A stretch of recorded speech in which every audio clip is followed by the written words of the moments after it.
Welcome to Life After Dogma, exploring what life looks like when we start paying attention to the ways our beliefs shape reality.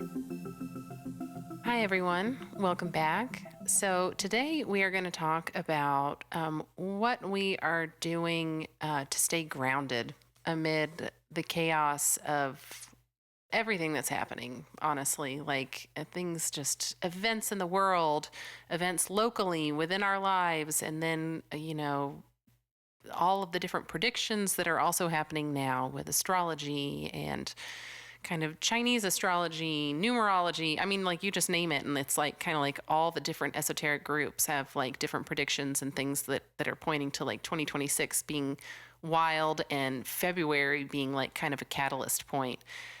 So I'm just going to real quickly go through those because there are people that are far more qualified and know the astrology and everything a lot more than we do, but just in case, just so we get a refresher of kind of what I'm talking about.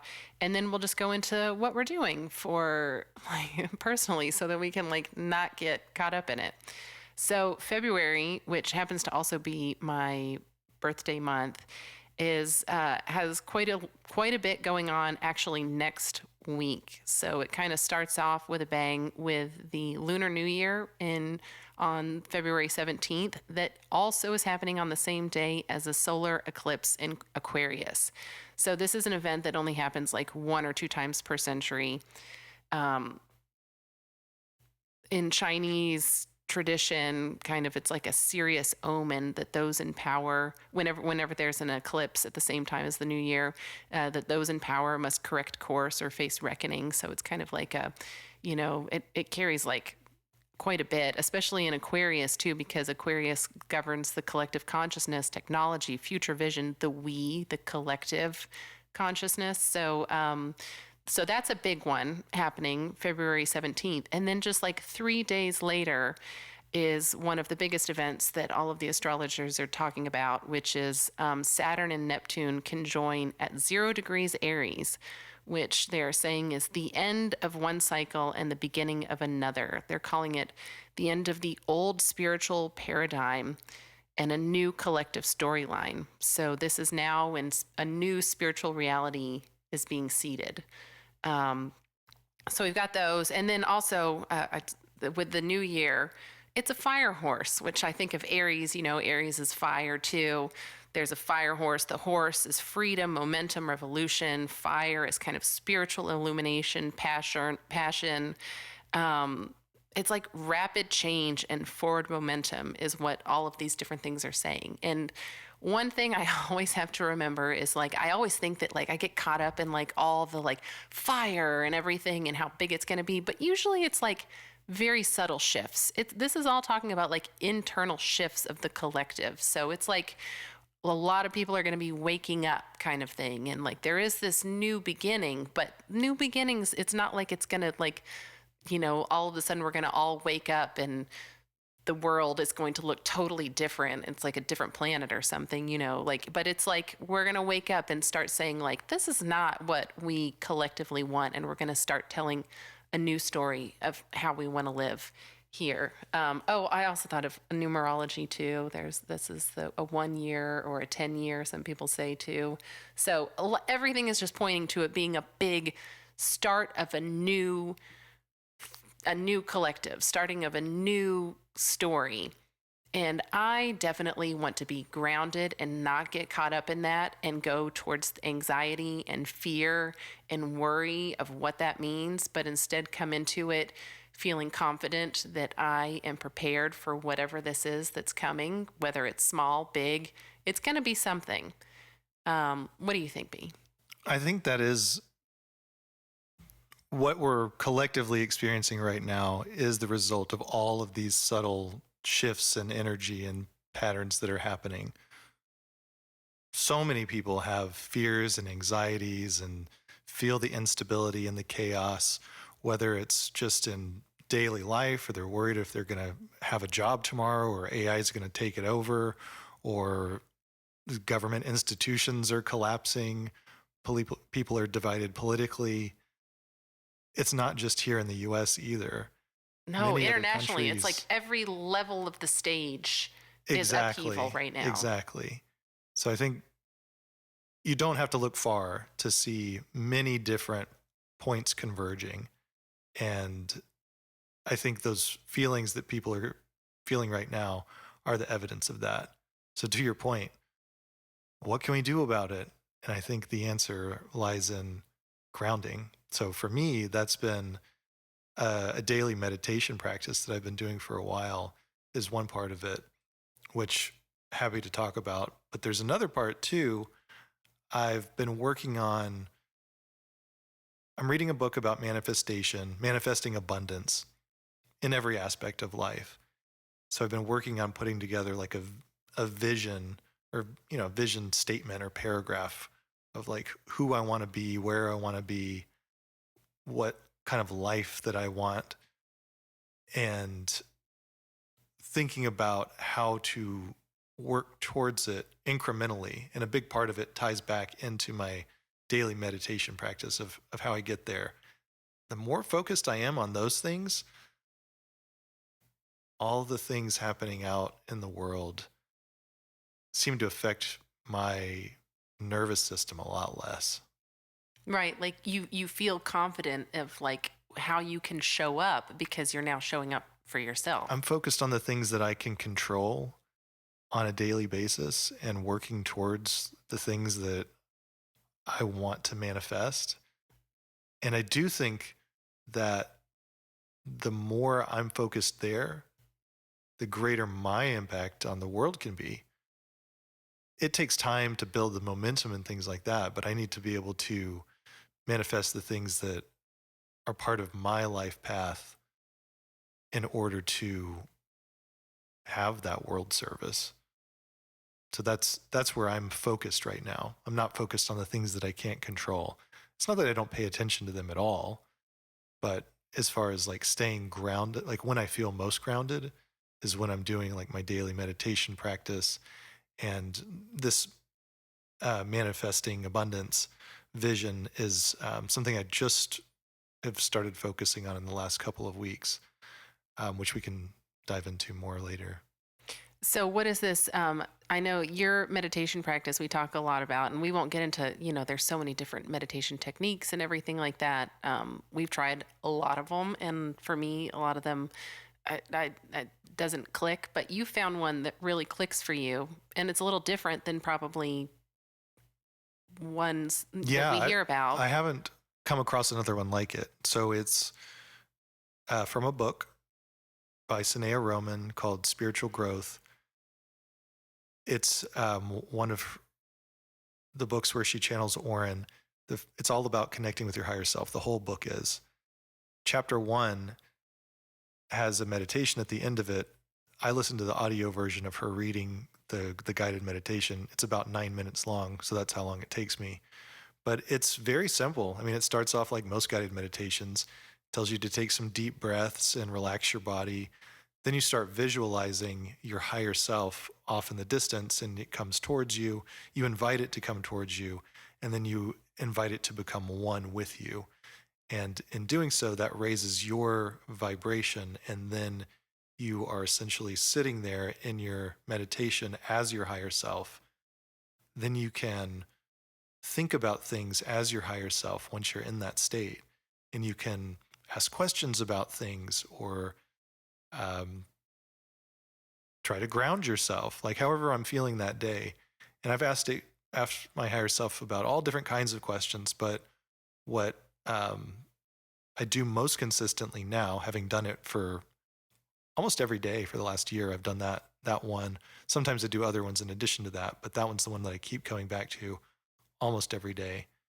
Do it first thing in the morning. But what I get the most benefit from when I do it is when I just focus on today, like not where I want to be in a year, 5, 10 years from now, but like, what should I focus on today? Or this is on my mind today. What should I do about it? And at first, I would, things would pop into my head, but I wouldn't trust that that was higher self, intuition. I wasn't really sure where those thoughts were coming from, or is it just my imagination?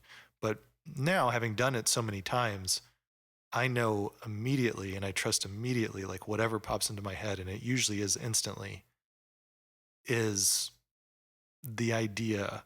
And sometimes it's just an image, sometimes it's a word, sometimes it's a phrase, but it pops in there immediately. And sometimes I have to figure it out a little bit, or kind of like think about it after the meditation, or usually throughout the day. Like, how can I apply this? How does it relate to whatever the situation is?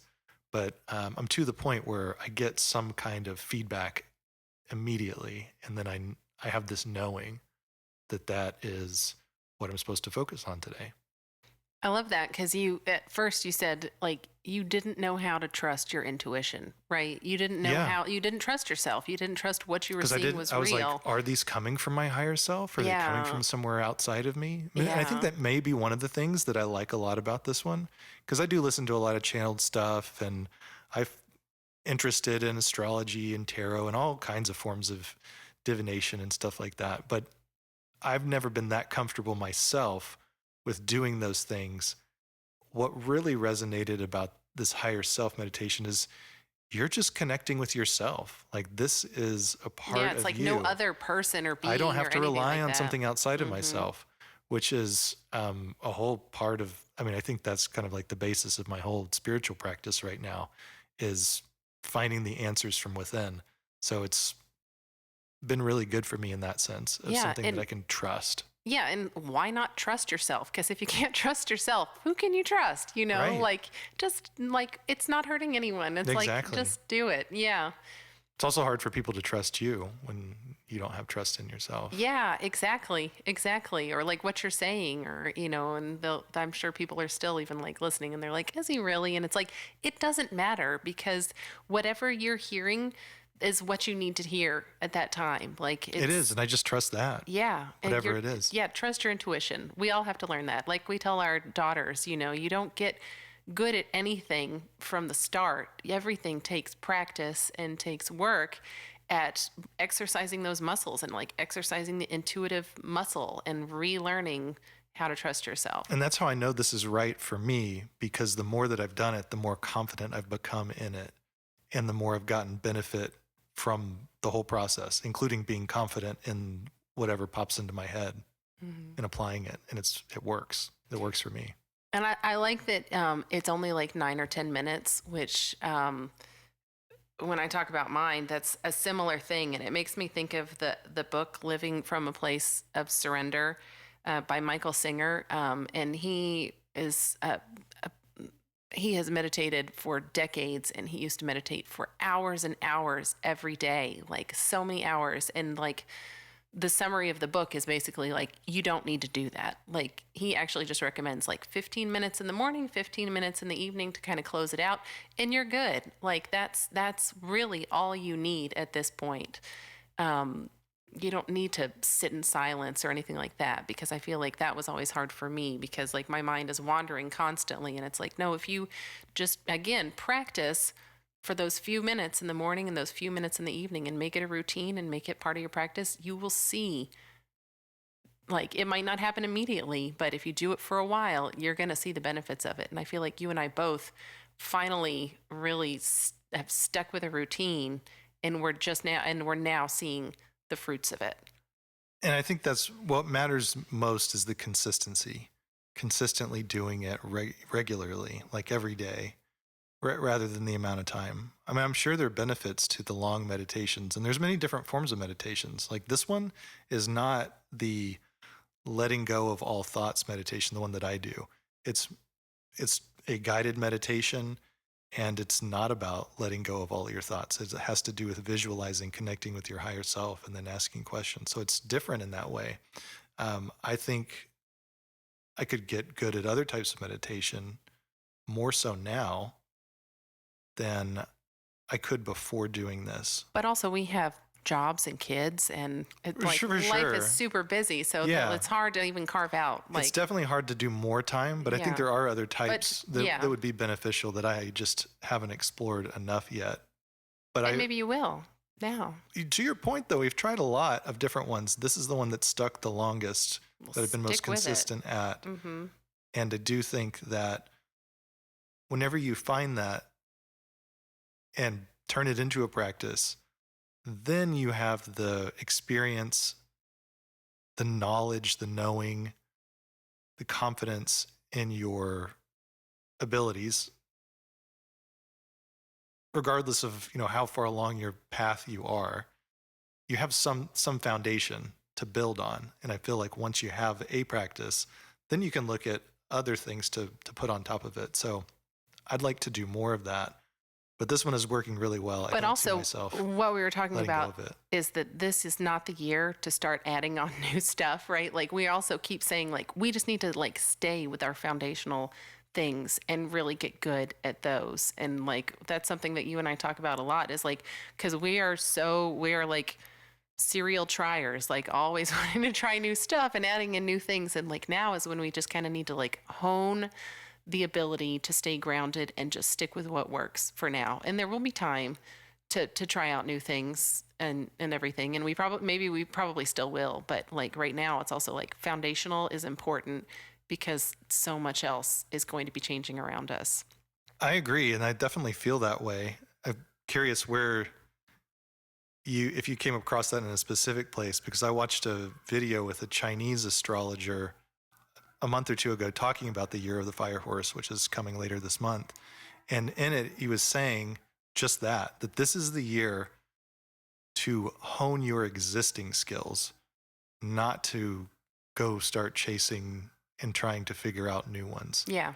No, and I don't want to. I feel like I do that too much, and I'm becoming like a little good at a little good at a lot of things instead of, like, really getting focused on one. Apparently, this is your to focus. So the I'm going to stick with that kind of trend that you had of the, like, 10, 15 minutes, because that's kind of where mine is too. Actually, Michael Singer's was kind of how I have ended up with my bookmarking my day. And I'm an anxious person. Like, I have realized in the last couple of months how ungrounded I am, and how that was really causing a lot of, like, internal chaos, and then that was reflective in my external reality, and it was getting pretty bad.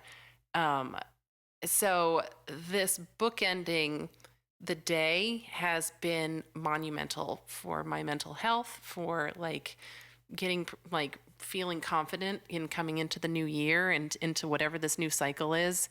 In the morning, before I wake up, before I, like, get my phone or before I do anything else. And I got this from, I haven't read the book. I think The Artist's Way is becoming more popular and everything. It's about journaling. I haven't read it, but I know a lot of people are doing it, and I kind of pulled from other things that people are talking about that. And then adding on a couple other parts that I've heard from, I think, I can't remember. Anyways, so mine is, before I do anything else, I get up, I take some deep breaths, I stay in my bed even, and I have, like, a little journal. It's like a little one, it's not like a big one. And I take some deep breaths and I kind of channel my higher self, kind of like you do, just to feel like I am with the universe. And then I just do, like, a sentence or so of automatic writing. And that's, again, kind of like with you, with, like, the channeling your higher self. Like, you have to just trust that it's intuition. You just, like, who cares where it's coming from? Like, if it's, like, just you coming up with words or the intuition, I believe that it is. I believe that it's intuition, that it's me connecting with my higher self. And so that first sentence kind of sets the pace for my journaling. And then I read it, and sometimes I'm like, what the heck is that talking about? Like, I don't even understand it. Or, like, this is so general, I don't know. But then when I start writing, and I write for just, like, stream of consciousness, like, don't even reread it. I haven't even read the stuff that I've written down. I'll just write for, a page or two. And these are small. It's like a small journal, so it's not big. A page or two until I feel like I've kind of exhausted it. And then it's funny enough, like, it usually has something to do with that automatic writing. By the end, I'm like, I can see the connections. And then this is a part that I've kind of added on at the end, that has been so great, for getting me ready for the day and for coming from a place of gratitude, is I will think about the day before, So what happened the day before, and I have my tests, which is like when was I tested, as far as like how I approached things from my higher self's perspective, or from my, from being authentic to myself. When was I tested and how did I respond? Then I have my triggers, like what triggered me still and is become and still made me kind of like cringe or like kind of whatever. And then so I've got my test, my trigger, I have my how I my pings. My pings is like the things that my higher self kind of like, the things that you kind of are like, oh, I should pursue that, or oh, I should follow that. And it could be like something that is important, These are things that pop into your head. yeah, or like things like I'm talking to someone and I'm like, oh, they brought that up, or like synchronicities that happen. And so these pings that the universe is kind of telling me to pay attention to. And then beauty, like or well, how I showed up. So another one is like how I showed up as my authentic self, which is different things that I did, or how I approached things that I normally wouldn't have. So all of this is about awareness, right? Awareness of how far I've come and how I am living authentically, and then also remembering the pings, because sometimes you're like, oh, I'd like to follow up with that, but then you never think about it again. So this forces me to think about them. And then after that, I just write like a quick list of like the beauty of the day, and like things that I thought were beautiful, like just little stuff, like our dog Penny like running and being silly, or like a flower that I saw, or something our daughter said. I don't know, just like little stuff like that, but just to remember the beauty of the day. And that like sets such a better tone than getting into my phone and like seeing all the craziness or whatever's going to happen. So that sets the tone, right? And it's really it's about 15 minutes. About 15 minutes is what I do. And I just like wake up earlier before anybody's waking up, or you're already up, but you're kind of out of the room. So I just wake up and do it. And then in the evening, when I'm walking Penny, I close the day with even less time, maybe even less than 10 minutes. And there's this spot on the walk, and I walk her late at night, so it's not busy. But there's like this kind of grove of trees, and I just stand in the middle of the trees, and I just take a bunch of deep breaths, and I do what Michael Singer talks about like taking a breath, and then as you breathe out, you let it go. And I just let go the things of the day, like just kind of like whatever it was, I'm just kind of letting it go, and then truly letting it go. It's kind of like how they say with meditation, you the thought bubble and just watch it float away. I watch it float away. And then I have like kind of a symbolic thing that I do about kind of some things that I'm thinking about. But again, you kind of figure it out for yourself. It's 10 minutes tops, maybe not even that much. And wow, what a difference it has been for how I approach the day and how I go through it. Yeah, I've really noticed that my whole day, before I used to have a lot of disassociative moments, and like just anxiety about what am I doing with myself kind of thing. So that helps. So those are our practices. Um, Another one, I'm sure a lot of people on here know about cognitive behavior therapy, but another one that we use, especially with our daughters, but even for myself, just to kind of bring you back to the present moment when you have those moments during the day where you're feeling panicky, or you're getting caught up in the insanity of the world, or the insanity of just whatever it is. It's one to just kind of bring you back to where you are, and it's the 5, 4, 3, 2, 1. Right? What are 5 things that I can see? And you just like label, like, what can I see right now? What are 4 things I can touch right now? Like the table, my friend next to me, or whatever. What are 3 things that I can hear, 2 things that I can smell, and 1 thing that I can taste? And that just in itself just brings you right back to the present moment. And that's been super helpful to me when I start to disassociate or kind of get caught up in everything. That's just like a quick one throughout the day. Several things you said struck a chord with me. So I mentioned that I've got this vision that I'm trying to manifest, and it's just how to become abundant in all areas of my life. And as I read and reread through it and refine it, week by week. I've only had it for 2 or 3 weeks now. But I notice one thing in there is a lot of my ideas of abundance are dependent on external factors like material abundance or a idea of a career or a job or things like that. And I'm realizing there's a lot of things that I have to work through and unlearn to be able to manifest this abundance. And I'm realizing also what I actually want is to be less attached to external validation, like something that maybe like a career could give you, or certain milestones in life, or materialism and things like that. Um, and also that I don't have to.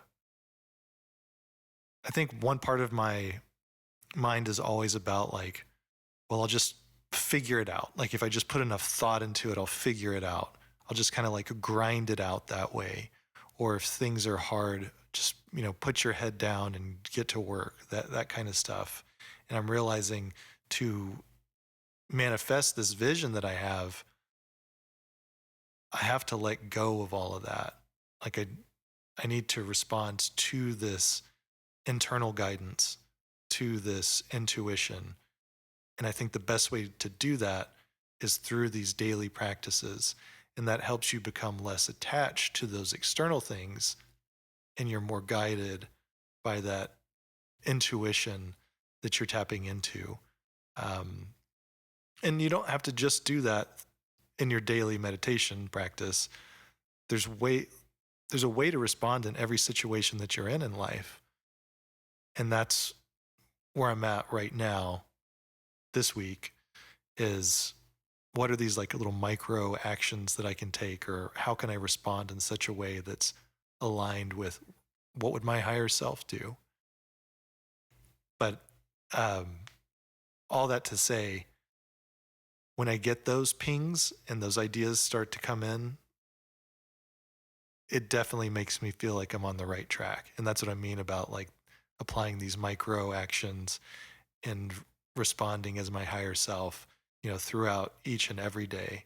And I feel like the more that I'm doing that, the more that internal guide is the one that's leading me, and not like my mind thinking that I need to achieve some kind of external, that I need that external validation. Yeah, I think that's like what being grounded is, right? Being fully present in your experience and fully present and anchored in your reality, and able to kind of be like your embodiment that doesn't like that, then you can be a part of the external world. But like if you were just internal, like that is your abundance, to be yourself and fully present.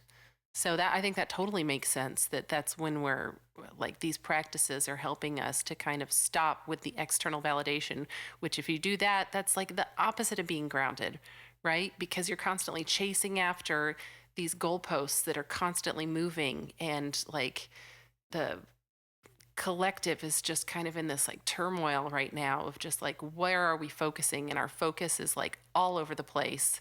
It's so chaotic. So being grounded and finding that internal validation is so important. And yeah, I think when you do the meditation and when you feel present, is, bring yourself back to that present moment, is when you truly are kind of connected to your experience. Yeah. Yep. And one other thing I wanted to say just on the external validation, I've started to realize more and more that for me, at least in the past, a lot of it's been more anchored around this feeling of survival mode. Like not even chasing the shiny objects, but more just like, I need 3 fallback plans, and I need like a just Ooh, in scarcity case. And I mindset. need, I can't relax because I need to be thinking about all those different things. And I just have to have all these backups. and plans and things like that. So I think that's what I'm leaving behind, because I look at the vision and I look at where I'm at today and I see what, the distance between those things. It's not as huge as I thought it was, for one, as in most of those things I already have. And the more that I'm doing these internally guided practices, the more it feels okay to let that guard down, let go of survival mode. So are you like not allowed? Do you not allow yourself to have like fallback plans anymore? Like you're just like, well, I was going to do plan A, B, and C, but now I can only do plan A and I can stop thinking about B and C? It probably depends on when you ask me.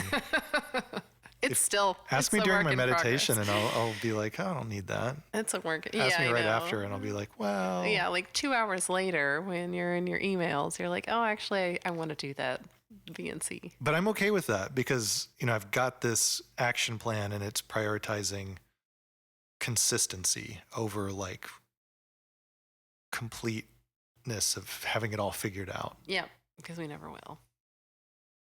All right. Well, those are the things that we're doing to stay grounded.